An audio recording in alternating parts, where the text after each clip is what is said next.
The Magic of Thinking Big by David Schwartz is one of the best personal development books ever written. The book was published 63 years ago in 1959, but still to this day it is applicable and extremely practical. This book will positively impact almost every single aspect of your life, whether it's making more money, achieving big goals, becoming more confident, getting rid of self-limiting beliefs, etc. The book is packed with valuable lessons, which is why I have done a complete summary of it covering all 13 parts. This video is not for people who have the attention span of a puppy. It's made long on purpose so that if you can't read the book, you can get all the important information out of it by watching this video. Part number 1. Cure yourself from failure disease. Excuses. Unsuccessful people often suffer from a mind-deadening thought disease called excuses. This disease plagues the mind of those who have yet to achieve their desired level of success. If we study the lives of successful people, we discover a striking difference. They refuse to make excuses. While the mediocre fellow is quick to explain why they haven't, why they don't, why they can't, and why they aren't succeeding, the successful person doesn't waste their time with such excuses. Excuse disease is like any other disease. If left untreated, it worsens over time. But here's the thing. You can vaccinate yourself against it. By understanding its 4 most common forms, you can liberate yourself from the disease of the failures. Excuse number 1. It's no use. I'm too old or too young. There are 2 common forms of age excuses, the I'm too old and the I'm too young. The good news is that both can be cured. Consider the story of Cecil, a 40-year-old trainee who believed he was too old to start something new. Cecil dreamed of shifting his career and becoming a manufacturer's representative. However, he felt discouraged, thinking he would have to start from scratch at his age. I'm too old for that now, he said. But then came a breakthrough. During a training session, someone asked Cecil, when does a person's productive life begin? Cecil thought for a moment and responded, oh, when they're about 20, I guess. The questioner continued, and when does a person's productive life end? Cecil replied, well, average people can be productive until they're 70 or so. The realization hit him. The average productive life is 50 years, and he had been productive for only 20 years. So there were still at least 30 more years left of his productive life. He hadn't even reached the halfway point of his productive years. After this, Cecil's perspective completely shifted from I'm already old to I'm still young. Now let's meet Jerry, a 23-year-old facing the I'm too young variation of age excuse. Jerry had been offered a job as a sales manager, overseeing a team of 8 salesmen, all of whom were older than him. He doubted his ability to handle the position due to his age. Seeking guidance, he approached the author for advice. The author gave him 3 tips. 1. Don't be age conscious. When you prove you are able to handle the job of a sales manager, you are automatically old enough. Number 2. Do not misuse your power. It's crucial to show respect for older colleagues and seek their suggestions. Make them feel they are working for a team captain, not a dictator.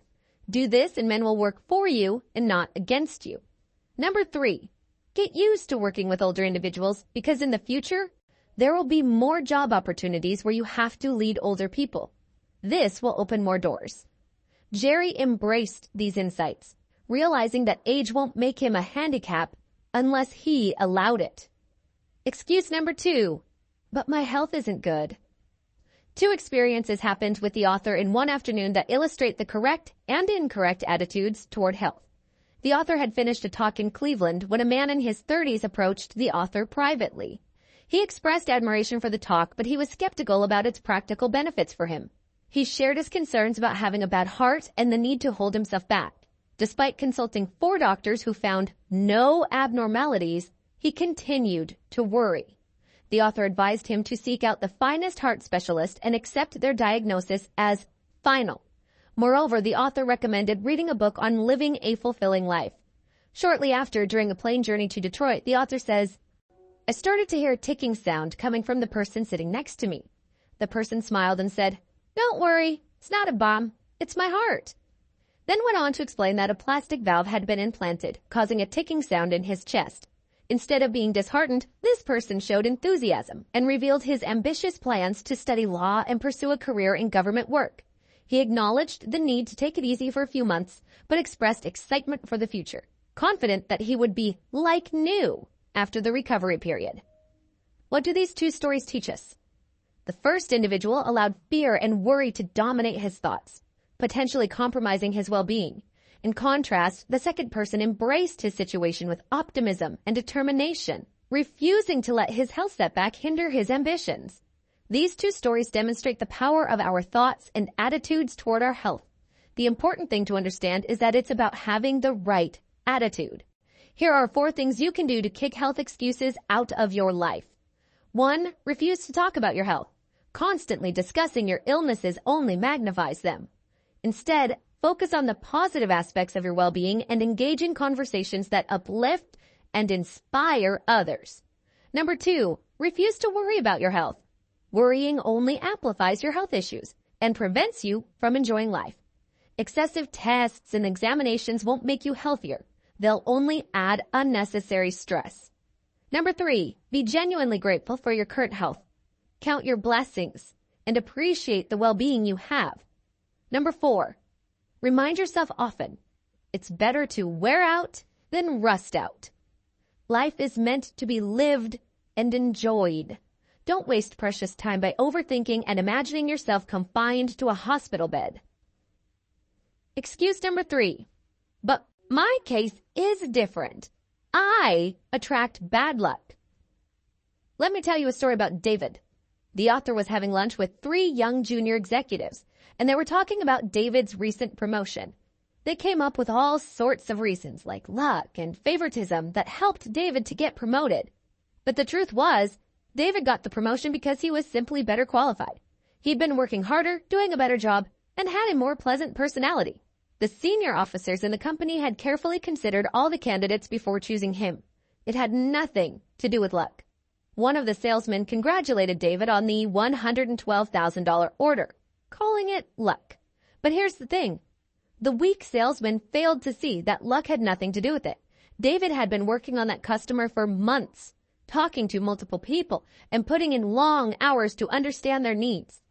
He planned everything meticulously and even involved engineers in preliminary designs. It wasn't luck. It was careful planning and hard work. The truth is, success in any field doesn't come from luck alone. It's about having the right attitude and putting in the effort. To conquer luck excuses, you need to accept the law of cause and effect. 1. Look closely at what may seem like someone's good luck, and you'll see it's a result of preparation, planning, and positive thinking. Similarly, when you encounter setbacks that might seem like bad luck, there are specific reasons behind them. Successful people learn and grow from these setbacks. 2. Don't fall into the trap of wishful thinking. Success doesn't come effortlessly or solely through luck. It comes from taking action, mastering principles, and doing what it takes to succeed. Excuse number 4. But you've got to have brains to succeed. It's estimated that as many as 95% of people around us suffer from intelligence excuses or the belief that they're not smart enough. The author shares the story of his friend John. He was a popular college professor. When he came back from war in Europe in 1945, something had changed. He'd lost one of his arms in battle. It could have made him bitter or discouraged, but it didn't. He was always smiling and ready to lend a hand to anyone in need. One day the author had a deep conversation about his missing arm. He asked him how he stayed so upbeat despite the challenge. John smiled and said, "It's just an arm. It would be nice to have 2, but they took one away." That chat made the author realize that it's not about how many arms you have, it's about the attitude you have. The right attitude with 1 arm will always beat the wrong attitude with 2 arms. Your attitude is more important than your intelligence.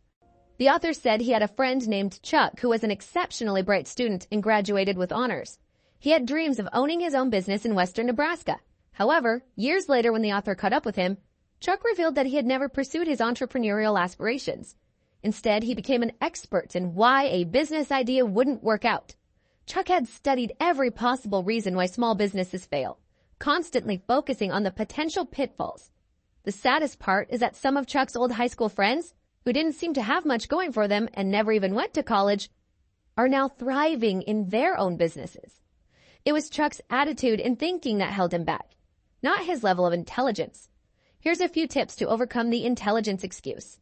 Number 1, never underestimate your own intelligence and overestimate the intelligence of others. Number 2, stop selling yourself short and instead focus on your assets. Discover your unique talents and concentrate on how you can use them effectively. 3, remind yourself daily that your attitude is more important than your intelligence.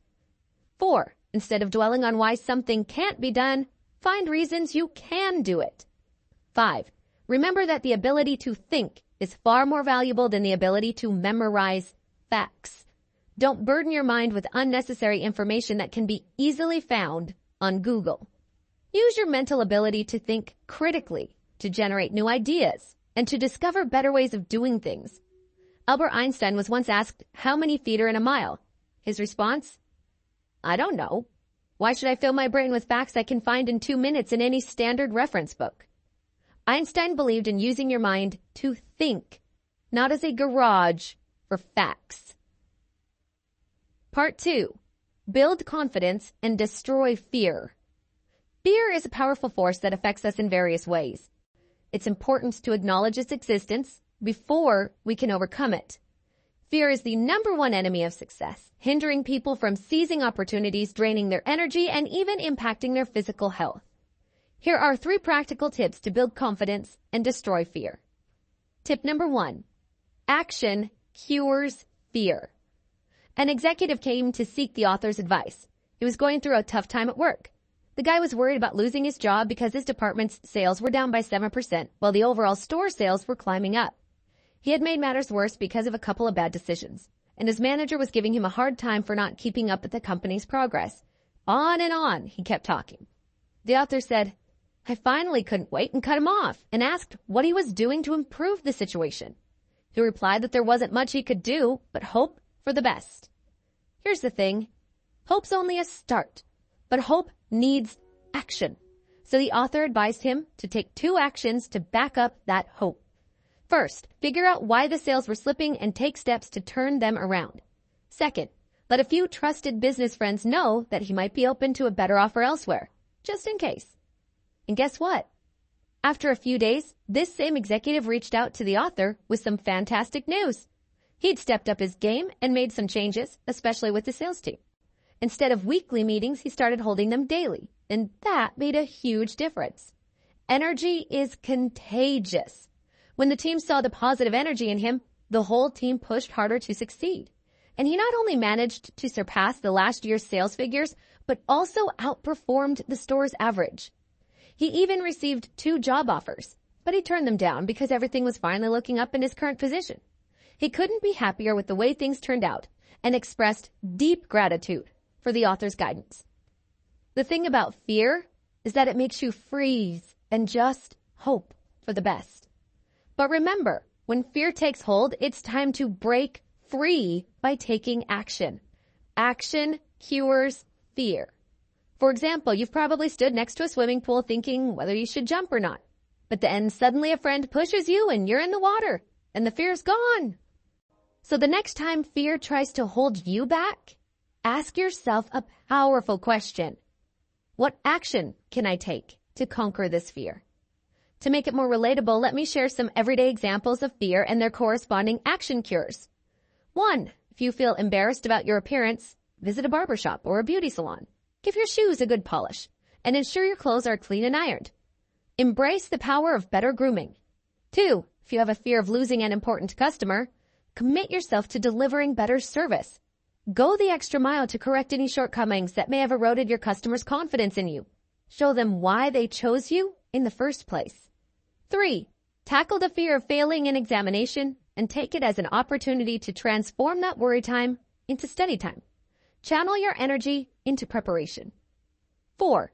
If fear of making significant financial decisions, such as investing or purchasing a home, is worrying you, then analyze all the relevant factors, trust your instincts, and make a decision. Once you've made up your mind, stand by it with unwavering confidence. Remember, conquering fear and building confidence is a simple 2-step process. First, identify and isolate your fear by pinpointing exactly what you're afraid of. Second, take action. Regardless of the type of fear you're facing, there's always an action you can take to overcome it. Tip number 2, put only positive thoughts in your memory bank. Your brain works like a bank, and your thoughts are the deposits you make into your mind bank each day. When you face a problem or need to think, you rely on your memory bank and ask, Mr. Banker, what do I already know about this? And Mr. Banker gives you the information you've stored in the past. But here's the thing. Your memory doesn't pick and choose.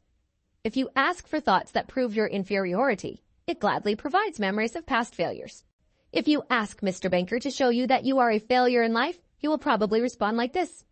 Remember what your 6th grade teacher told you, that you will be a failure in life? And those comments you overheard from your coworkers? Oh, and don't forget. And just like this, it can go on and on. It can dig out thought after thought that makes you feel inadequate. Now, imagine going to Mr. Banker and making a different request. You say, Mr. Banker, I am facing a tough decision. Can you give me thoughts that will reassure me? And guess what? Mr. Banker, being very responsive, shares thoughts you deposited earlier that prove you can succeed. He reminds you of your past accomplishments, the confidence others have in you, and the positive feedback you've received at work. The secret to building confidence is managing your memory bank efficiently. And here are 2 simple things you can do. 1, every day deposit only positive thoughts into your memory bank. Think of it like this. If every morning before heading to work you decided to scoop up a handful of dirt from the ground and pour it into your car's engine, how do you think your car would perform? It would quickly become a malfunctioning mess, unable to do what you need it to do. Well, the same goes for your mind when you deposit negative and unpleasant thoughts into it. Those thoughts act like dirt in your mental motor, causing unnecessary wear and tear. They lead to worry, frustration, and feelings of inferiority. They become roadblocks that stop you from moving forward, while others speed ahead. Ditch the negative and focus only on positive thoughts. Before bed, consciously deposit good thoughts into your memory bank. Think about what you're grateful for, your loved ones, friends, and good health. Recall the positive actions you witnessed during the day and celebrate your own victories, no matter how small. Remind yourself why life is worth cherishing. 2, withdraw only positive thoughts from your memory bank.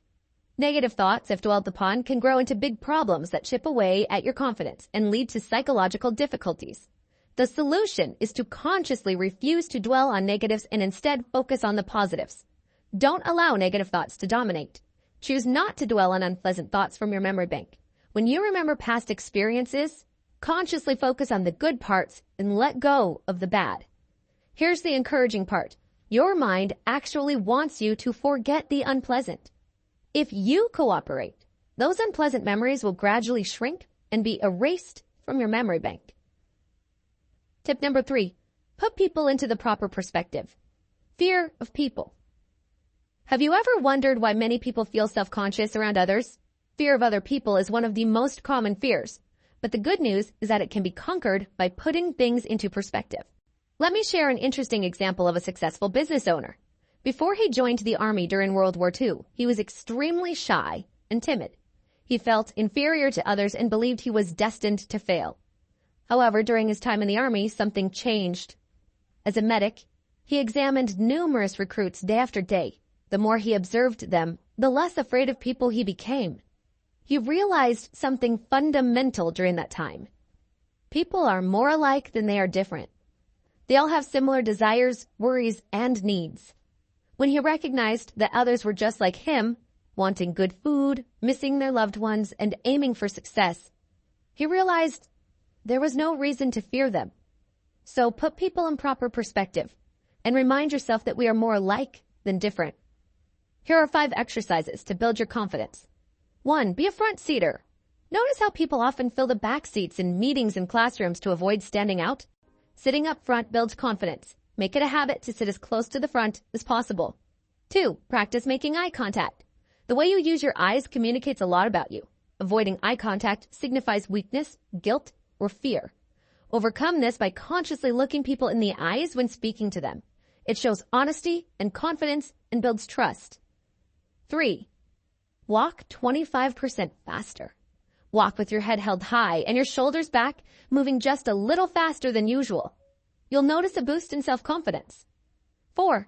Practice speaking up. Lack of confidence often hinders participation in discussions. The more you speak up, the more your confidence grows. Make it a rule to say something at every meeting or conference you attend. Don't worry about looking foolish. You won't. For every person who thinks your idea is stupid, there's another person who thinks it's an amazing idea. 5. Smile big. A smile is a powerful confidence booster. When you feel fear, try smiling and see the positive impact it has on your confidence. Part 3. How to think big. Do you ever wonder why some people achieve remarkable success while others fail while having the same starting point? The answer lies in the power of their thinking. It's not about inches, pounds, or diplomas. It's about the size of their thoughts. The bigger we think, the greater our accomplishments become. So let's explore how we can expand our thinking and unlock our true potential. 1. Conquer the crime of self-deprecation. We often underestimate our abilities and let opportunities slip away.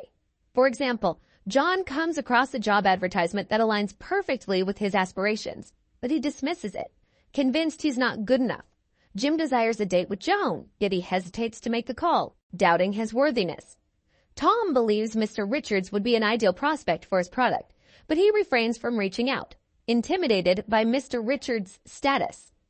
Peter, filling out a job application, downplays his expected salary, believing he isn't deserving of a higher sum. Here's an exercise to help you recognize your true value. 1.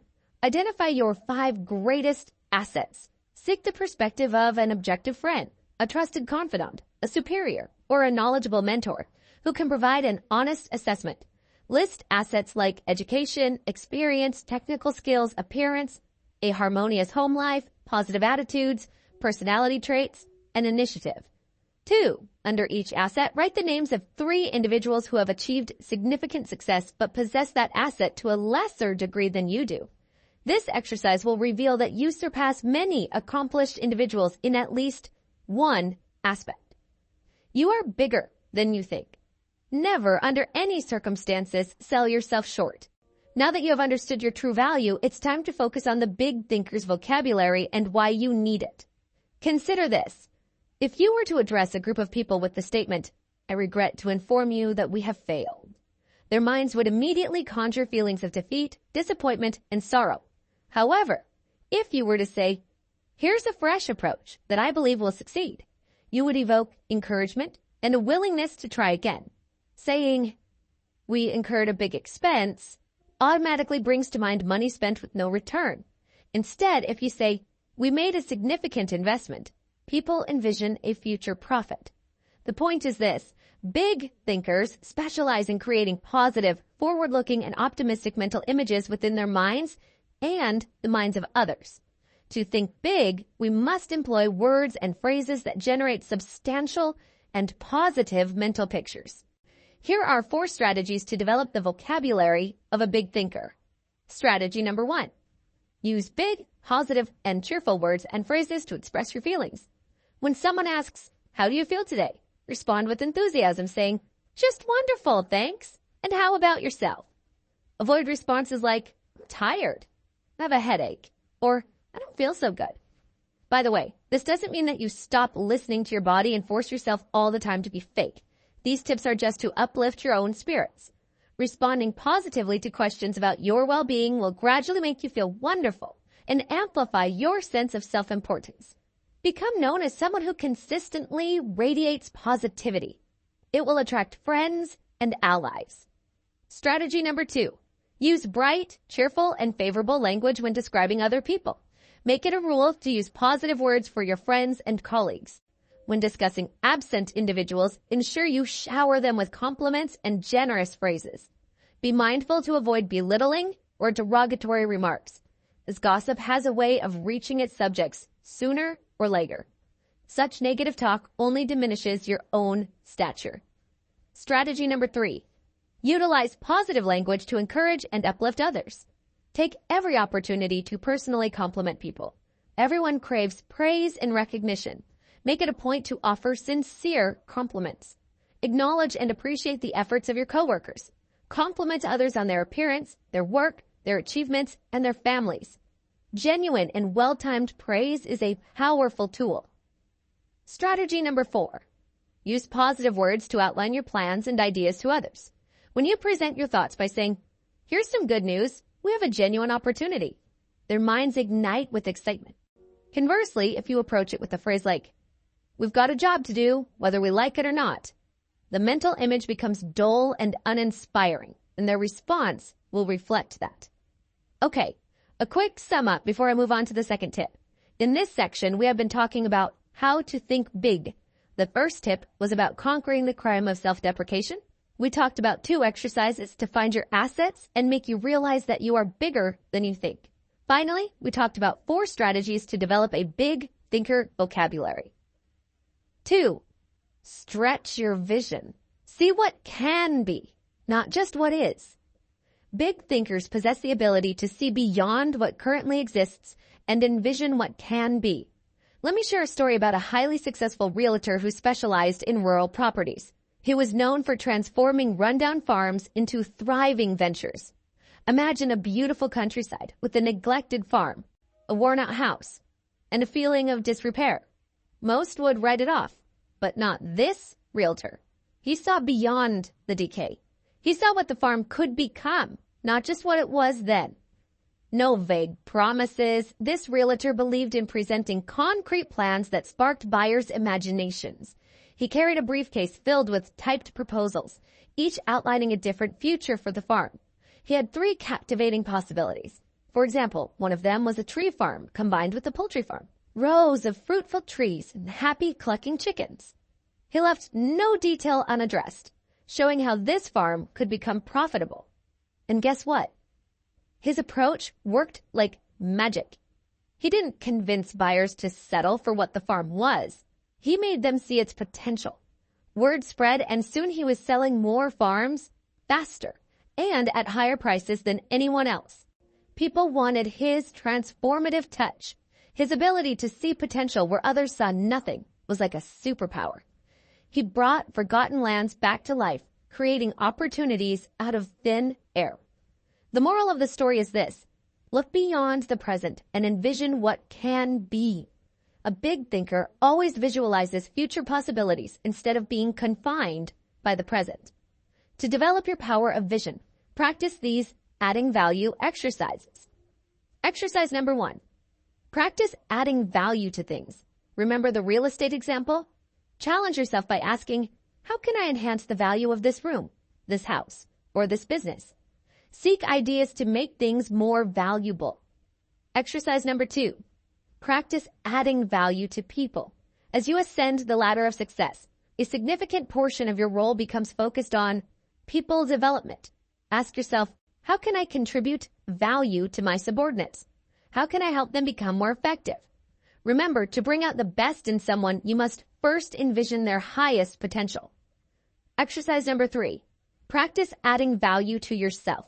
Conduct a daily self-interview. Ask, what can I do today to increase my value?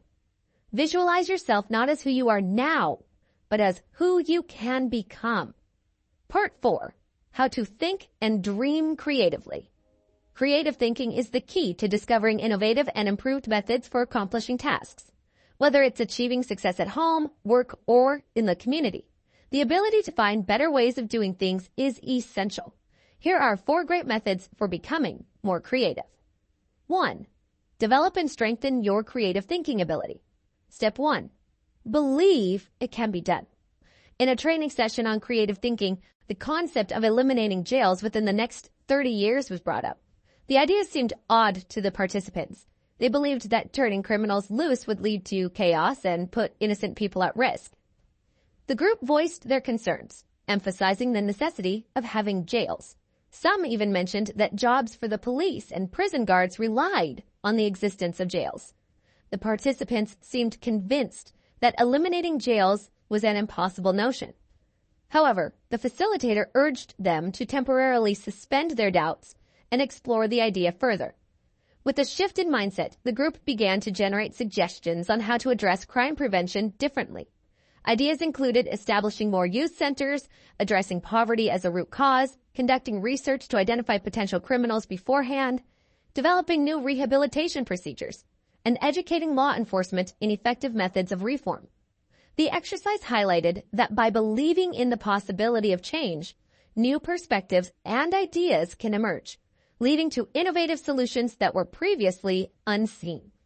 The experiment illustrates an important truth. When you believe something is impossible, your mind works to confirm your belief. However, when you genuinely believe that something can be done, your mind actively engages in finding ways to make it a reality. To develop your creative power through belief, consider the following suggestions. 1. Eliminate the word impossible from your thinking and speaking vocabulary, as it only breeds failure. Instead, focus on what you can achieve. 2. Think of a particular aspiration you've deemed unattainable and compile a list of reasons why you can make it happen. It's important to recognize that there is no one-size-fits-all approach to any task. Whether it's decorating an apartment, landscaping a lawn, making a sale, raising a child, or cooking a steak, there are countless creative minds with unique perspectives and ideas. Embrace the diversity of possibilities and understand that there are multiple best ways to accomplish a goal. 2. Ask yourself daily, how can I do better? Successful people are always searching for ways to improve. They know they can do better, so they ask themselves, how can I do it better? Let me tell you about a remarkable business owner who achieved great success in a competitive market. Despite starting with only $3,500 and facing strong competition, she opened 4 hardware stores in just 4 years. How did she do it? Through her weekly improvement program. The author visited her store to ask about her success. She attributed it to her self-styled weekly improvement program. She told him it was just a simple plan to help her do a better job each week. She divided her job into 4 key elements: customers, employees, merchandise, and promotion. Throughout the week, she made notes and jotted down ideas on how to improve her business. Then, every Monday evening, she dedicated 4 hours to reviewing those ideas and finding ways to put the best ones into action. Thanks to this exercise, she shared numerous little innovations that made her first 3 stores successful. For example, she carefully arranged merchandise within her stores, implemented a suggestion selling technique that convinced 2 out of 3 customers to buy additional items, devised a credit plan during a strike when many customers were out of work, and even created a sales-boosting contest during a slow season. As she spoke, her passion and confidence were evident. She emphasized that her weekly improvement plan truly worked. By consistently asking herself, how can I do a better job? She found the answers. Rarely did a Monday night pass without her coming up with a plan or technique that improved her profit and loss statement. She also shared an important insight about successful merchandising. She believed that what you know when you start doesn't matter as much as what you learn and apply after you open your doors. It's the continuous pursuit of improvement that counts the most. So, here's a daily exercise to develop your I can do it better attitude. Before you start your work each day, take 10 minutes to think about how you can do a better job. Ask yourself questions like, how can I encourage my employees? What special favor can I do for my customers? How can I increase my personal efficiency? Review your ideas once a week and implement the ones that seem promising. This exercise may seem simple, but it has a profound impact. You'll uncover many creative ways to achieve greater success. 3. Ask yourself, how can I do more? Once there was a young executive working in a bank whose colleagues suddenly quit, leaving their department in a tough spot. This colleague had an important role, and the work couldn't just be put on hold. The vice president in charge of the department called our young executive for a chat. She had already asked the other team members if they could take on the extra work, but they couldn't handle it. So she turned to our young man and asked if he could step up to the challenge. Now, this executive had a motto: never say no to an opportunity. Without a second thought, he agreed to take on the additional workload and promised to do his very best. He was determined to find a way to handle both jobs. He finished up his work that afternoon, and when the offices were closed, he sat down to figure out how he could increase his personal efficiency. He got a pencil and started writing down every idea he could think of, and he came up with some good ones.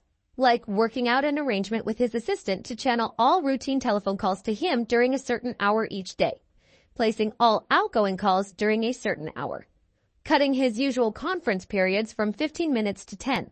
He also discovered his assistant was eager to take over a number of little time-consuming details for him. Within a week's time, he was sending twice as many emails, handling 50% more phone calls, and attending half as many meetings, all with no strain. The vice president noticed his exceptional performance and praised him. But that's not all. She had an exciting surprise. She couldn't find a new candidate who could do the job, so she decided to give him the job, along with a nice salary increase. This experience taught him a valuable lesson. Your capacity is only a state of mind. Here's a simple exercise you can follow to increase your efficiency. Shift your focus to the question, how can I do more? By concentrating on this question, you will unleash your creativity and discover innovative solutions. Some of these answers might involve improving the planning and organization of your current workload, finding intelligent shortcuts to streamline your routine activities, or even eliminating non-essential tasks altogether. Remember, the key is to keep an open mind and remain persistent, as the solution for doing more will reveal itself to you. 4. Practice asking and listening. The author once had the opportunity to be a staff instructor in an executive management seminar. This seminar had 12 sessions, and each session had a special segment where an executive would share how they solved their most challenging management problem. However, something unique happened during the 9th session. The executive, a vice president from a big milk processing company, decided to do things differently. Instead of presenting his solution, he presented his problem and asked the group for help in solving it. He quickly explained the issue and eagerly awaited ideas from the participants. Afterward, the author had a chance to talk with this executive and expressed admiration for his approach. The executive responded by saying that there were some incredibly smart people in the group, and he thought it would be a great opportunity to gather different ideas. Someone's suggestion could provide the missing piece he needed to solve the problem. It was fascinating to see how this executive presented his challenge and then listened attentively. In doing so, he not only gained valuable insights to help with his decision-making, but also allowed the other executives in the audience to participate and contribute their thoughts. It was a win-win situation for everyone involved. You know, the modern world is all about collaboration and seeking diverse opinions. Just like successful businesses conduct market research, it's essential for individuals to seek feedback and input from others. By actively listening to people's thoughts, you gain valuable ideas for improving your work, relationships, and personal growth. Now, here's how you can apply this concept in your own life. Number 1, create a supportive circle. Surround yourself with a group of friends or like-minded individuals who share common interests or professional goals. Meet up regularly to discuss your challenges and successes. Create an atmosphere where everyone feels comfortable opening up and seeking advice. Number 2, step outside your comfort zone and join a group unrelated to your work. Engage with individuals from different backgrounds and job interests. This exposure will expand your perspective and ignite your creativity. Number 3, share your obstacles. Be open and transparent about the challenges you're facing, whether it's in your career, relationships, or personal development. Clearly articulate the problem and ask for suggestions from your friends. Be receptive to their perspectives, even if they differ from your own. Number 4, listen actively. When others share their thoughts and experiences, actively listen and engage with what they're saying. Take notes if necessary, and ask follow-up questions to gain a deeper understanding. Give each person the space to express their ideas fully. Number 5, reflect and act. After the discussion, reflect on the insights you've gathered. Evaluate which suggestions resonate with you and align with your values and goals. Consider implementing those ideas in your life. Okay, this was another big section where we discussed how to think creatively. Let's move on to part 5. Part 5. You are what you think you are. What you think about yourself affects how others see you. It's true. If you think you're inferior, even if you're not, people will see you as inferior. On the flip side, if you truly believe you're capable and equal to the task, you will be seen that way. To be important, we must genuinely believe that we are important, and then others will see us that way too. To earn the respect of others, it starts with respecting yourself. The more respect you have for yourself, the more respect others will have for you. Now, Let's explore some practical ways to boost self-respect and gain the respect of others. 1. Look important. It helps you think important. Look, I agree with you that people should judge each other based on their intellect and not their clothes, but the reality is different. People do evaluate you based on your appearance, and first impressions are formed quickly. Your appearance speaks volumes. Make sure it conveys positive messages about you.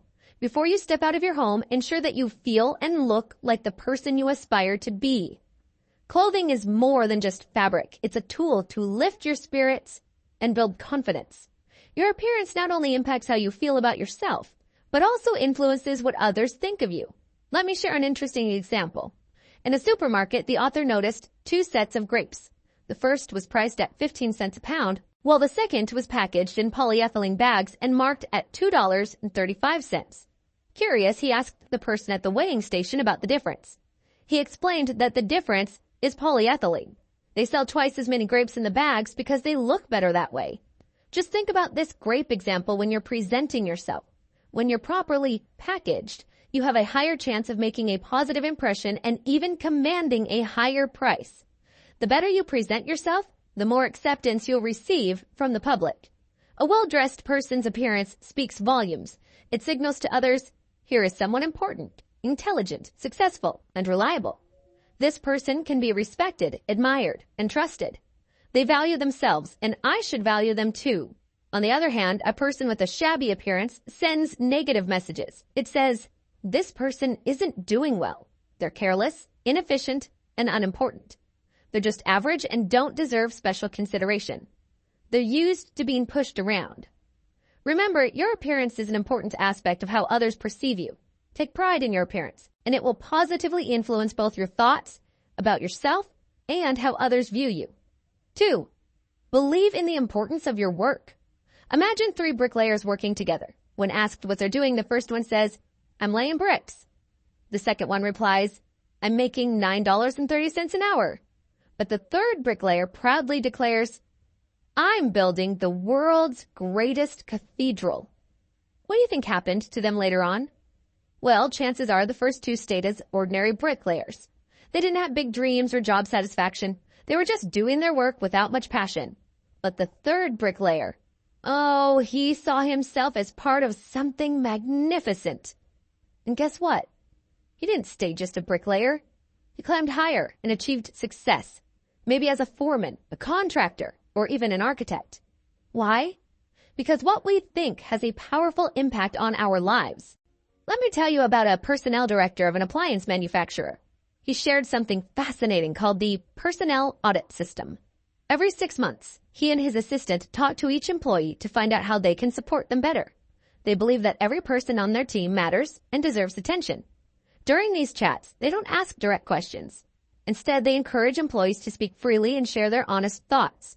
After each talk, they rate the employee's attitude toward different aspects of their job. And you know what he discovered? Employees can be divided into 2 groups, Group A and Group B, based on how they think about their work. Group B folks mainly talk about job security, retirement plans, and other benefits. They focus on the negative side of their job, complaining about coworkers and things they don't like. They see their work as something they have to do, not something they want to do. Sadly, about 80% of non-productive staff fall into this group. But then there's Group A, the special bunch. They see their job differently. They care about their future and actively seek suggestions to improve. They have a broader perspective and come up with ideas to make the business better. When it comes to promotions, pay raises, and special privileges, almost always recommendations come from Group A individuals, while challenges and problems come from Group B. This proves that your thoughts shape your reality. If you think you're weak, inadequate, or bound to fail, you'll end up feeling mediocre. But if you believe in the importance of your work, recognize your abilities, and see your job as something significant, you're on the right path to success. 3. Give yourself a pep talk several times, daily. In a training program, a participant struggled to deliver a talk on leadership. He was visibly nervous, forgot his lines, and felt defeated. The author asked the person to recall his thoughts just before the talk. He admitted feeling scared and doubting himself. He had convinced himself that he would fail. It's no surprise this talk didn't go well. Instead of building courage, he built fear. So the author gave him a challenge for the next session. The author advised him to give himself a pep talk in a vacant room. The author instructed him to say, "I'm going to give a great talk. I have something important to share, and I want to say it." He repeated those empowering sentences forcefully and returned to deliver his talk. The transformation was remarkable. That brief, self-administered pep talk helped him deliver a splendid speech. Practicing uplifting self-praise and avoiding belittling self-punishment can make a difference. Our thoughts shape who we are. When we think highly of ourselves, we become more. So anyone can create their own "sell yourself to yourself" commercial. Here's how it can be done. First, you need to identify your best qualities. There's no need to hold back. Describe yourself confidently. Next, write down these points in your own words. Now, create your commercial, addressing yourself directly. It's important to imagine talking only to yourself as you say it. Now, it's time to practice. Say your commercial out loud at least once a day, or read it silently. It can be read before facing any challenging situation that requires courage. It can be read whenever you feel down. Keeping the commercial handy at all times will ensure its availability whenever needed. Part 6. Manage your environment. Go first class. Ever notice how the food we eat affects our physical well-being? Well, here's a fact. The same goes for our minds. Just like our bodies reflect the diet we feed them, our minds reflect the environment we immerse ourselves in. Let me break it down for you. Think about it. Almost every habit or manner we have is influenced by the people around us. How we walk, cough, or even hold a cup. They're all learned behaviors picked up from our environment. And it goes way beyond the surface level. Our goals, attitudes, and personalities are impacted by the people we are surrounded with. 1. Don't let small-thinking people hold you back. People who tell you it cannot be done almost always are unsuccessful people, are strictly average or mediocre at best in terms of accomplishment. During college, the author befriended a colleague, a supportive and helpful companion who would lend money and offer assistance. However, this colleague had a deeply negative and bitter outlook on life, the future, and opportunities. Whenever the author read a newspaper column that promoted hope, positivity, and seizing opportunities, his colleague would dismiss it, claiming it was just a way to make quick money by deceiving the weak. When discussing success, his colleague presented his own money-making formula: marrying into wealth or establishing connections with influential people.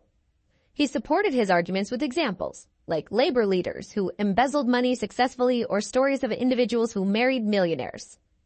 Despite his intelligence and academic success, the author realized that his colleague's negativity was a recipe for failure. And finally, the author stopped hanging out with him. Years later, a mutual friend reported that he was working as a low-paid draftsman, still plagued by negativity. With 4 children to support, he struggled financially, despite possessing the potential to earn much more if he utilized his talents effectively. The point to remember is that the people you hang out with say a lot about you. The way you think is influenced by the group you stick with. So take a moment and think about the people around you. And surround yourself with dreamers, visionaries, and those who aren't afraid to think outside the box. 2. Get advice from successful people. You know what's funny? Many people think successful folks are untouchable, like they're in some elite club. But here's the truth. They're actually pretty down to earth. In fact, the most accomplished ones are often the humblest and happiest to help others. They genuinely care about their work and want to see it thrive, even long after they retire. I personally agree with this point 100%. I have worked in 3 big corporations and have seen that the higher you go in the organizational structure, the nicer the people get. So when it comes to seeking advice, avoid the advice of failures. Reach out to those who have already achieved greatness. These are the folks who can light the way for you. These are the people who understand that success isn't just about what happens between 9 a.m. and 5 p.m. Successful people know that what you do in your personal life directly impacts your performance at work. So, don't neglect your off-the-clock adventures. Create an exciting and fulfilling life outside of work. Surround yourself with people who lift you up and bring out the best in you.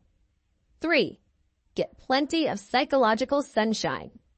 All right, let me introduce you to 2 guys, John and Milton. They've got completely different psychological diets on weekends. Let's start with John, the master of excitement and engagement. He's got it all figured out. On one evening, he carefully selects some cool and interesting friends to hang out with. Then on another evening, he's out and about, catching a movie or getting involved in community projects. The dude knows how to keep things interesting. Saturday is filled with errands, chores, and some special projects like building a killer patio in his backyard. Sundays are reserved for quality family time, where they climb mountains or explore museums. And guess what? John even plans on buying some country property in the future. By Sunday evening, John unwinds by reading a book and catching up on the latest news. Now, let's shift our focus to Milton. On Friday nights, he's already tired, but he goes through the motions of asking his wife if they want to do anything. Sadly, plan dies right there. They rarely entertain or get invited out. Saturday mornings start with some lazy sleeping in, and the rest of the day is all about chores and mundane tasks. Saturday nights are all about movies or mindlessly watching TV, because what else is there to do, right? Sunday mornings? Milton loves his beauty sleep, so he spends most of it in bed. Sunday afternoons are a bit better as they visit their only regular friends, Bill and Mary.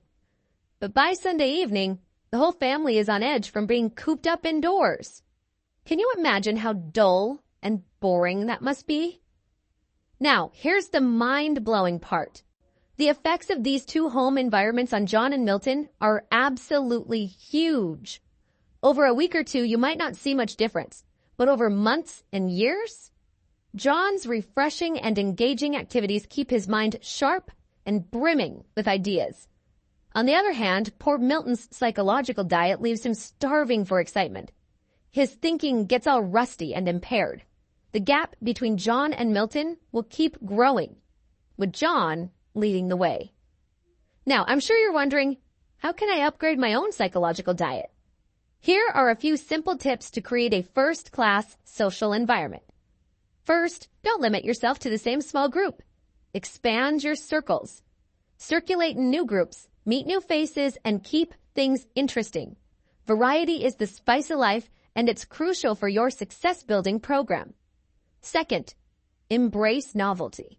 Make new friends, join different organizations, and broaden your social orbit. In this diverse world, being narrow-minded won't get you far. The real winners are those who can see both sides of the coin. Get to know people with different religious or economic beliefs and associate with those who challenge your perspectives. 4. Go first class in everything you do. Imagine you're in need of a new suit, and you come across a retailer offering a suit at a rock-bottom price. Excited about the so-called bargain, you make the purchase, only to find out that the suit is a complete disappointment. It looks shabby, doesn't fit right, and falls apart after just a few wears. What seemed like a great deal turned out to be a waste of your hard-earned money. By settling for second-class quality, you ended up paying more in the long run. Going first class means investing in a suit that fits you perfectly, looks sharp, and lasts for years. It's about quality over quantity. Going first class may seem costlier up front, but it saves you from the frustrations and expenses of settling for second class. You deserve the best, and that includes the products and services you choose. Going first class is an investment in yourself, your satisfaction, and your success. Remember, people notice quality, and it subconsciously influences how they perceive you. Now that we understand the importance of going first class, let me share some practical tips to help you implement this mindset in your life. Tip number 1, prioritize quality. Whether it's clothing, electronics, or everyday items, choose quality over quantity. Do your research, read reviews, and invest in products that are built to last. Trust me, it's worth it in the long run. Tip number 2, evaluate the true cost. Don't just focus on the price tag. Consider the value you'll receive. Sometimes a higher upfront cost means fewer headaches, repairs, and replacements down the line. Remember, quality often comes with a longer warranty and better customer service. Tip number 3, cut the clutter. Instead of accumulating a bunch of second-class items, declutter and focus on owning a few high-quality possessions that truly bring you joy and serve their purpose exceptionally well. Remember, it's not about extravagance or spending beyond your means. It's about making informed choices that prioritize quality, value, and long-term satisfaction. Part 7. Make your attitudes your allies. Ever noticed how attitudes can shape our interactions and influence our success? It's a fascinating aspect of human communication that we engage in every day, often without realizing it. Attitudes serve as mirrors of the mind, reflecting our thoughts and impacting how we act. Just think about it.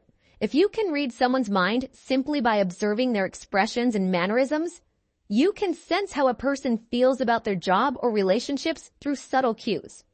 Attitudes not only show through, but they also sound through. The way we speak, the tone of our voice, and the inflections we use convey our attitudes and feelings toward others. This ability to read attitudes is deeply rooted in our evolutionary history. Before the advent of language as we know it today, humans communicated through body language, facial expressions, and sounds. Even now, we rely on these non-verbal cues to connect with others. When our attitudes are positive and aligned with our goals, our abilities reach their peak effectiveness, and we naturally achieve good results. So, let's delve into 3 crucial attitudes that can serve as our allies in everything we do. 1. Grow enthusiasm attitude. Imagine you're sitting in a large college geography class, eagerly awaiting to dive into the fascinating world of geography. The professor enters the room, a middle-aged man, and as soon as he starts speaking, you can feel the energy drain from the room. He recites one dead fact after another with no passion or enthusiasm. The students begin to lose interest. Conversations start, and some even doze off. Frustrated, the professor tries to regain control, but his warnings fall on deaf ears. What's the reason behind this indifference? The answer is simple. The professor's lack of enthusiasm reflects in his teaching. He's bored, and that boredom spreads like wildfire. To activate others, you must first activate yourself. Enthusiasm is the key to success. It has the power to transform any situation, making it 1,100% better. Enthusiasm shines through everything you do and say. Be the person who spreads sunshine wherever you go. And here's a little self-test for you. Before you part ways with someone, ask yourself, did this person honestly feel better after talking with me? It's a simple yet powerful way to evaluate your impact. Apply this practice when interacting with employees, associates, families, customers, or even casual acquaintances. 2. Grow the "you are important" attitude. Imagine you're hiking on a mountain and you get lost. As soon as the word gets out, a massive search effort will start. It doesn't matter who you are or how important you are, or how rich or poor you are. Without knowing anything about you except that you are a human being, helicopters, other aircraft, and search parties on foot will begin looking for you. And they would keep on looking for you, spending thousands of dollars in the process, until they found you, or until not one trace of hope remained. Why do they do that? Because you are important. Let's understand this concept using another example. There's a grumpy bus driver in the bustling city of Detroit. Every morning, as he maneuvered through the chaotic traffic, he would deliberately pull away from the curb when a frantic passenger was just seconds away from boarding the bus. However, amidst his apathetic behavior, there was one passenger who consistently stood out. This passenger understood the power of making others feel important. Every morning, he greeted the driver with a warm and personalized, "Good morning, sir." Sometimes he would even sit close to the driver, engaging in small conversations that acknowledged the driver's responsibility and the challenges he faced. The passenger made the driver feel as if he were piloting a massive 180-passenger jet airliner. And in return, the driver showed him special courtesy, waiting patiently for his arrival. So when you make others feel important, they are more inclined to go above and beyond for you. People have an inherent desire to feel significant and valued. By acknowledging someone's importance, you tap into their motivation and willingness to contribute. It's a powerful tool for building connections, whether it's with customers, employees, associates, or even your boss. To apply this knowledge in your own life, here are a few tips. 1. Practice appreciation as a rule. Let others know that you appreciate what they do for you. Never take anyone for granted. A simple, warm smile can convey your notice and kindness towards them. Make it a habit to call people by their names. People love to hear their names. It gives them a boost and makes them feel acknowledged. Just ensure that you pronounce and spell their names correctly, as mistakes can inadvertently make someone feel unimportant. 3. Don't keep glory to yourself. Instead, invest it. When you receive praise or recognition, share it with your team or subordinates. Acknowledge their contributions and sincerely appreciate their value. By passing on praise, you inspire and motivate others to perform at their best. 3. Want to make more money? Then get the put service first attitude. Dr. Schwartz, the author, was driving through the city and suddenly he realized that the car was almost out of gas. So he pulled into a seemingly ordinary gas station. To his surprise, this particular gas station was bustling with activity. There were cars lined up and the attendants were busy assisting customers. He wondered what made this place so popular among the locals. As he stepped out of the car, he was greeted by a friendly attendant who swiftly filled his tank with gasoline. But that was just the beginning. He went above and beyond, checking under the hood and cleaning the outside of his windshield. The author thought that that was the extent of his service, but then the attendant did something unexpected. With a warm smile, he walked around to my side of the car and said, "Pardon me, sir. It's been a dusty day. Let me clean the inside of your windshield." The author was taken back by his thoughtfulness. He had never encountered an attendant who would go to such lengths to ensure his satisfaction. At that moment, the author realized the power of exceptional service. It was clear to him that this station understood the value of going the extra mile for its customers. Over the next few months, he found himself making several more trips through the city, and every time he made it a point to stop at that very same service station. Didn't matter if it was the crack of dawn or the middle of the night, there were always other cars filling up at this place. The attendants at this station consistently provided more service than ever expected. They treated every customer with the same level of care and attention, regardless of whether they were first-timers or regulars. It was evident that they believed in putting service first. Building long-term relationships with customers is far more valuable than a quick transaction. By putting service first, you can cultivate a loyal customer base and enjoy the benefits of increased profits. So, if you want to make money, adopt a put service first attitude. Strive to provide exceptional value to your clients. Look for opportunities to exceed their expectations. Focus on creating memorable experiences that will keep them coming back for more. Part 8. Think right toward people. Want to know a basic rule for achieving success? Well, here it is. Success depends on the support of other people. The key to reaching your goals and becoming the person you want to be lies in the support and backing you receive from those around you. What I'm about to describe now happens every day. A group of decision makers huddles together to discuss who should get that promotion, take that new job, or join an exclusive club. The tension is palpable as they toss around names and opinions fly. But guess what? The first thing that pops up is not their technical skills or qualifications. It's whether or not they're likable. Positive comments like, "He's a good fellow," or "People speak highly of him," can open doors you never thought possible. And let me tell you, being described as someone who fits well within a group is like striking gold. On the flip side, lukewarm statements or negative vibes like, "He doesn't seem to get along too well with people," can slam the door shut on opportunities. It's crazy how much weight the likability factor carries in these discussions. Every friend you make, every positive impression you leave, acts as a stepping stone to elevate you higher. Successful people have the plan to increase their likability factor. They understand the power of building genuine connections, and some of them even have a written plan for it. So let's dive deep into the main strategy to build better connections and increase your likability. Take the initiative in building friendships. Leaders always do. The author had an interesting observation about how people tend to remain silent and freeze while waiting for elevators, especially when they're with unfamiliar individuals. Intrigued by this social behavior, the author decided to conduct an experiment. With a newfound resolution, the author made an effort to strike up conversations with strangers who were waiting alongside him.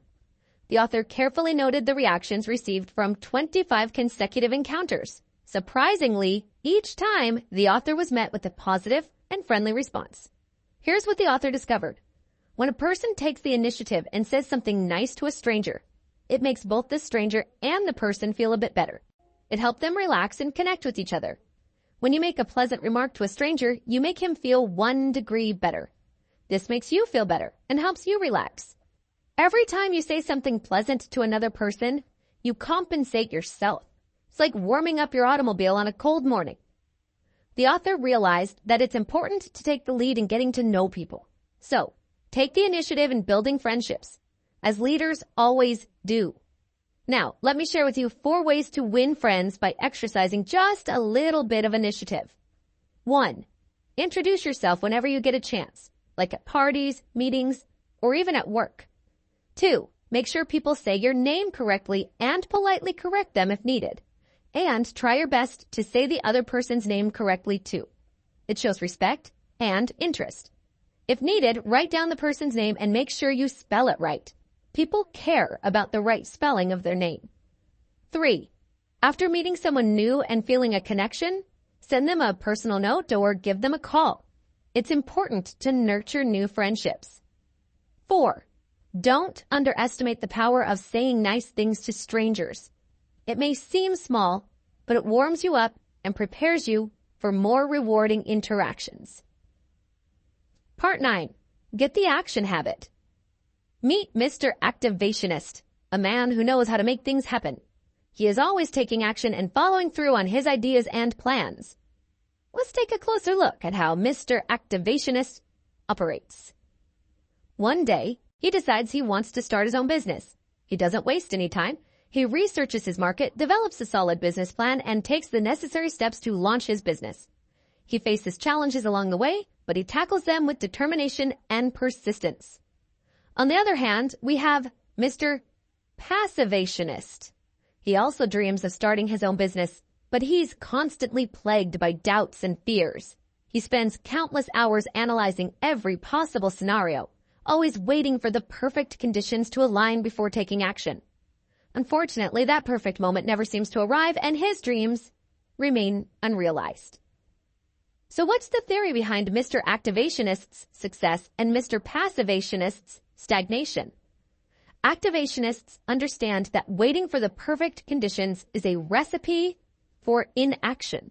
They know that it's better to take imperfect action than to wait indefinitely for everything to fall into place. Here's a piece of practical advice. Don't wait until the conditions are perfect. Take that first step towards your goals, even if it feels uncomfortable or uncertain. Let's understand this using the story of a man in his late 30s who wants to get married.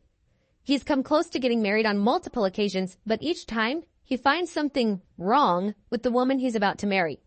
He postpones the marriage, fearing he might make a terrible mistake. 2 years ago, he met a woman who he believed was the right match. However, as they discussed marriage plans, he became increasingly uncertain. In an attempt to ensure he was making the right decision, he drafted a detailed 4-page document of stipulations that his prospective wife had to agree to before they could get married. The document covered various aspects of their life together, including religion, children, friends, and specific habits. When his potential bride saw the document, she rightfully rejected it. The relationship ended abruptly. This man was sharing his story with the author, expressing his worry about being overly cautious when it came to writing out a marriage agreement. He believed that being careful was essential, considering marriage as a significant step. However, he was mistaken. Sometimes being too careful and overly cautious can hinder progress, not just in planning a marriage, but in any endeavor where things need to be accomplished. The true measure of success lies in our ability to face and resolve challenges as they arise, rather than trying to eliminate all problems beforehand. We must be open to intelligent compromises with perfection, or else we'll be waiting indefinitely to take action. Break the cycle of analysis paralysis and embrace the power of action. Remember, the path to success is paved with imperfect actions and learning from your experiences. Let's shift our focus to the story of another young man in his 20s with a modest income, a wife, and a child. Like many others, he and his wife desired a new home for the advantages it would bring: a larger space, cleaner surroundings, and a place for their child to play. However, there was a significant obstacle: the down payment. He grew frustrated with the situation as he realized that his monthly rent payment was comparable to what he would pay for a new home. This realization ignited his determination to take action. He approached his wife and proposed the idea of buying a new home the following week. While initially skeptical, his wife questioned the feasibility due to the lack of funds for the down payment. Undeterred, he insisted that they would find a way. He brainstormed and devised a plan to approach the builder directly for a private loan arrangement. After persistent effort, he succeeded, but the monthly payments were higher than the traditional mortgage. Now he had to figure out how to raise the additional amount.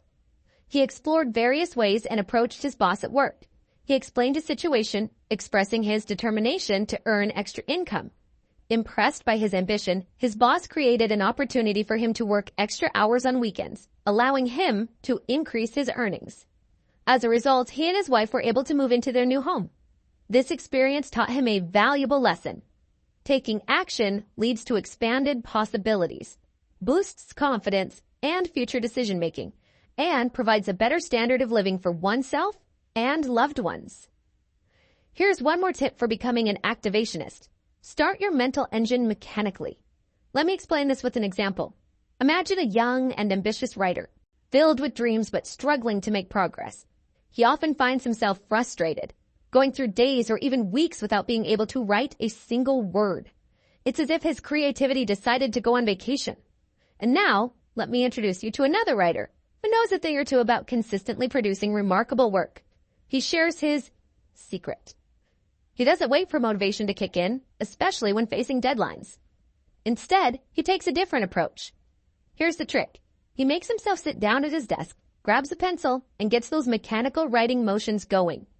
He scribbles down anything that pops into his head, doodles around, and gets his fingers and arm in motion. And guess what? Like magic, his mind eventually snaps into gear without him even realizing it. Of course, there are times when lightning strikes and ideas come out of the blue, but the real gems emerge from diving right into the work. Action generates action.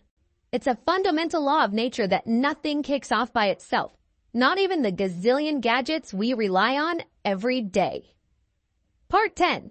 How to turn defeat into victory. 1. Study setbacks to pave your way to success. When an airplane accident occurs, the Civil Aviation Administration kicks into high gear. They sweep in, gathering fragments of metal from miles around, interrogating witnesses and survivors, and piecing together the puzzle of what caused the crash. It's intense. It's thrilling. And it's all for one purpose: to prevent future accidents. Years ago, when the author was a professor at Wayne State University in Detroit, something difficult happened.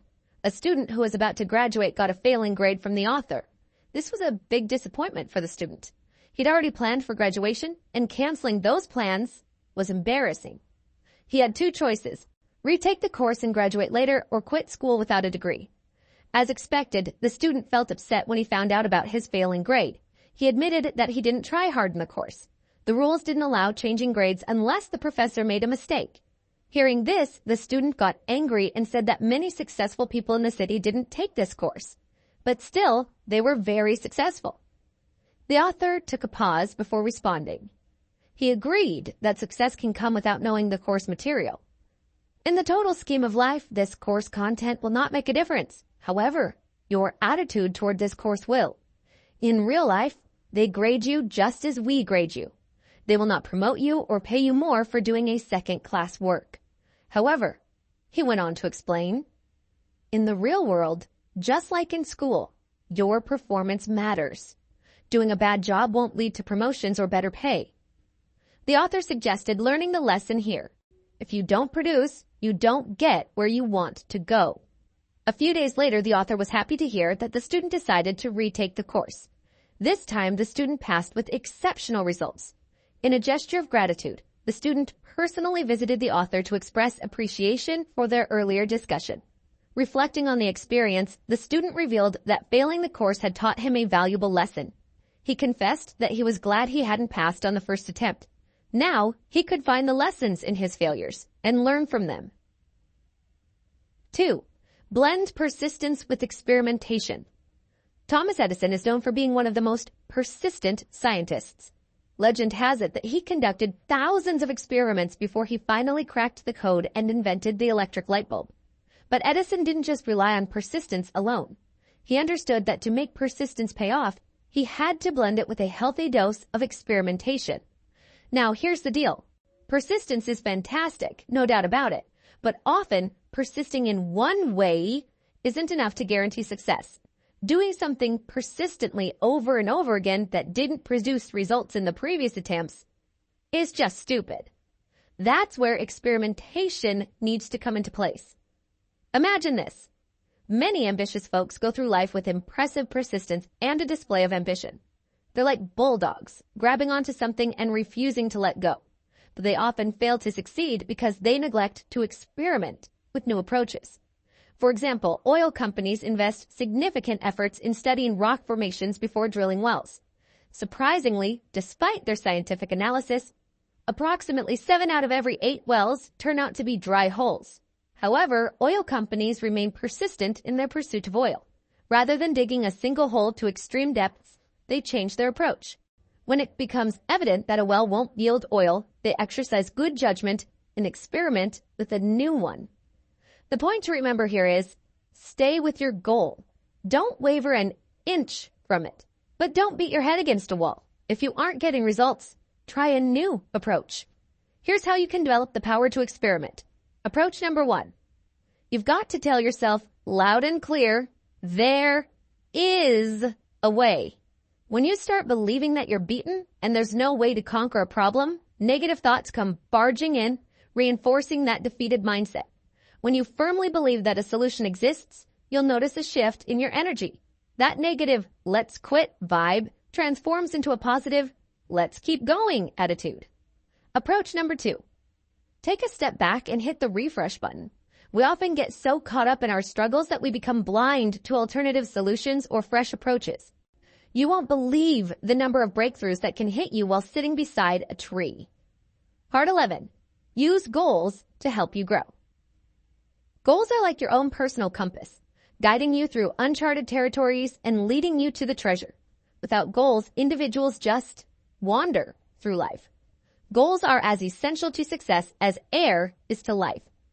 1. Get clear on where you want to go. Let me tell you a story about a guy named Jack who was facing a career dilemma. He was a bright young man, just out of college, trying to figure out his next move in life. So he decided to seek guidance from a career counselor. As Jack sat down with the counselor, they started talking about Jack's background, education, and skills. It quickly became clear that Jack was feeling lost and uncertain about what he wanted to do with his life. He confessed, "I have no idea what kind of job I should pursue." The counselor knew that simply setting up job interviews wouldn't solve Jack's problem. They needed to dig deeper and help him discover his true passion and purpose. So the counselor asked Jack to imagine himself 10 years into the future and describe his ideal life. Jack thought for a moment, said that he wanted a good job that provided financial stability and a comfortable home. But he hadn't thought about it much. The counselor assured Jack that his response was completely normal. However, he explained that without a clear destination in mind, it would be challenging to find the right career path. It was like going to a ticket counter and saying, "Give me a ticket," without specifying the destination. The counselor emphasized that Jack needed to have a clear vision of where he wanted to be in order to make informed decisions about his career. This realization sparked something in Jack. He became determined to create a detailed 10-year plan for his work, home, and social life. With the counselor's guidance, Jack started envisioning his future in each of these 3 departments. In the work department, Jack considered what income level he wanted to achieve, the level of responsibility he wanted, and the amount of prestige he hoped to gain from his work. He wanted a career that challenged him and allowed him to grow both personally and professionally. Moving on to the home department, Jack thought about the kind of standard of living he wanted to provide for himself and his future family. He imagined living in a beautiful house, maybe a cozy cottage or a modern apartment, and going on memorable vacations with loved ones. Jack also thought about the financial support he wanted to offer his children as they entered adulthood. Finally, in the social department, Jack reflected on the kinds of friends he wanted to have, the social groups he wished to be a part of, the community leadership positions he aspired to hold, and the worthwhile causes he wanted to support. Jack wanted to surround himself with inspiring and like-minded individuals who would encourage his personal growth. Jack's 10-year plan started taking shape as he poured his thoughts onto paper. He described his work goals, his dream home with a beautiful garden, and his desire to make a positive impact on his community. It was a vivid and detailed vision of the life he wanted to create for himself. With this plan in hand, Jack felt a newfound sense of direction and purpose. By setting clear goals in the work, home, and social departments, he not only found success, but also found true fulfillment and happiness along the way. Jack's story serves as a powerful reminder that having long-term goals and a detailed plan is crucial for achieving real success. It's about knowing where you want to go and taking the necessary steps to get there. So, take a moment to envision your own future and start creating your own 10-year plan. You might be amazed at what you can achieve when you have a clear vision and a roadmap to guide you. 2. Let goals be your automatic guidance system. When you fully embrace your desires and become obsessed with a goal, you receive the physical power, energy, and enthusiasm necessary to achieve it. Let's understand this through two hypothetical individuals, Tom and Jack. While they are similar in many ways, the crucial difference lies in their level of goal clarity. Tom possesses a well-defined goal. He envisions himself as a corporate vice president in 10 years. By surrendering himself to this goal, Tom's subconscious mind guides him with specific instructions, advising him on what actions to take and what to avoid. It serves as an automatic guide, alerting him if he strays off course and providing instructions to get back on track. In contrast, Jack lacks a clear goal. Without a defined purpose, Jack easily becomes confused and lacks consistency in his actions. He struggles on the path toward mediocrity, wavering and guessing about what he should do. When you surrender yourself to a goal, it enters your subconscious mind. Your subconscious mind always seeks balance, and with your goal deeply embedded within it, you become aligned with your desires. Your conscious mind becomes free for clear, straight thinking. If you observe highly successful individuals, it becomes evident that they wholeheartedly devote themselves to their objectives. Their lives revolve around a purpose, and they surrender themselves to that goal, allowing it to obsess them and provide the automatic guidance they need to reach it. 3. Take detours. If you're driving down a road and you come to a road closed situation, you wouldn't camp there, nor would you go back home. The road closed simply means you can't go where you want to go on this road. You simply find another road to take you where you want to go. Observe what military leaders do. When they develop a master plan to accomplish a mission, they also map out alternative plans. If something unforeseen happens that rules out plan A, they switch to plan B. It's important to understand that when we detour, we don't have to change our goals.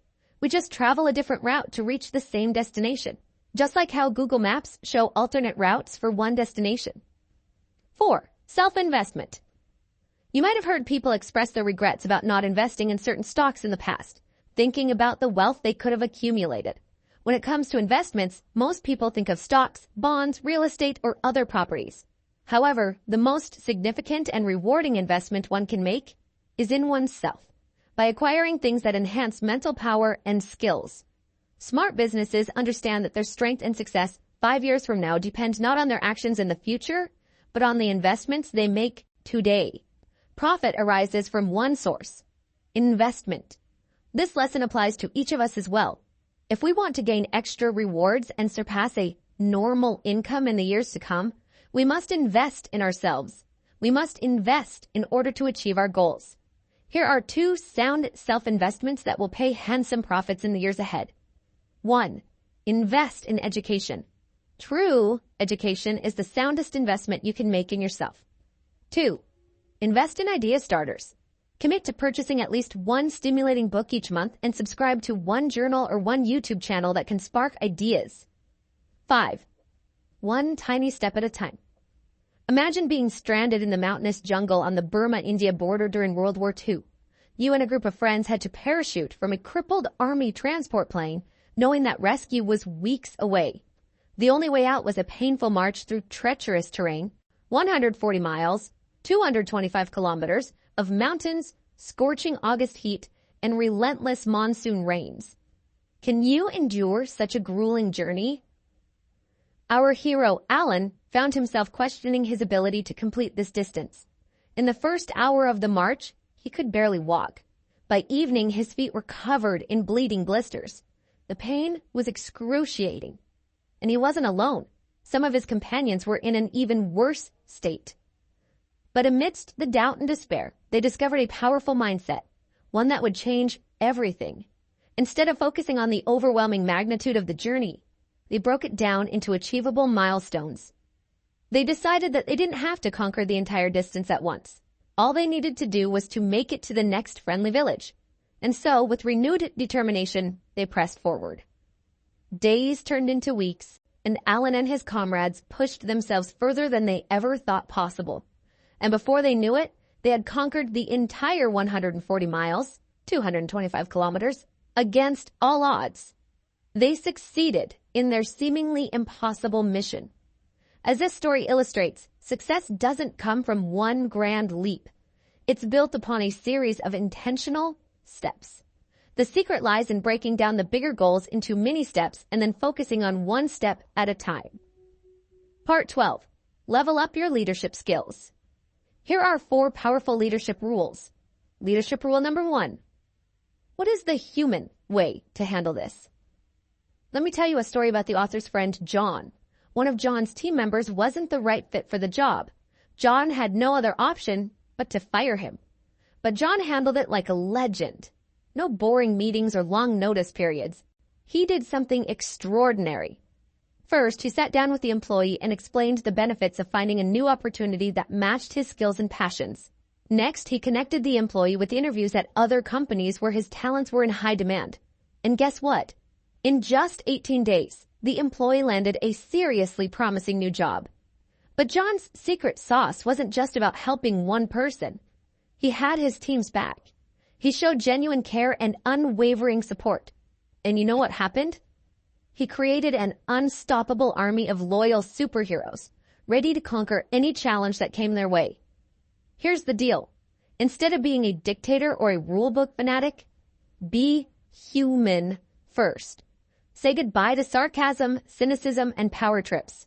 Now imagine you're a team leader and tensions are rising among your team members. It's like a ticking time bomb ready to explode. For example, Sarah and John are 2 team members at odds over a project direction. They're like rival superheroes with different ideas. As the leader, you have a choice to make. Option 1, unleash your inner dictator. Shut them down, impose your decision, and crush their spirits. But seriously, who wants that? We both know that's a total disaster. Option 2, become the rulebook guru. Stick to the guidelines, ignore their concerns, and treat them like machines. Newsflash, people hate being treated like robots. Now, let's get to the good stuff. The be human approach. You take the time to listen to both Sarah and John, acknowledging their perspectives. You create a safe space for an open dialogue, allowing them to express their thoughts, concerns, and ideas. You demonstrate that their voices matter by considering their viewpoints and seeking a collaborative solution. This approach not only resolves the conflict, but also strengthens the bond among team members. Leadership rule number 2. Trade minds with the people you want to influence. Ted had an exciting job as a television copywriter and director at a big advertising agency. When the agency scored a new client, a children's shoe manufacturer, Ted was given a big responsibility, creating TV commercials that would capture everyone's attention. However, after about a month of running the campaign, it became clear that something wasn't working. The commercials weren't making people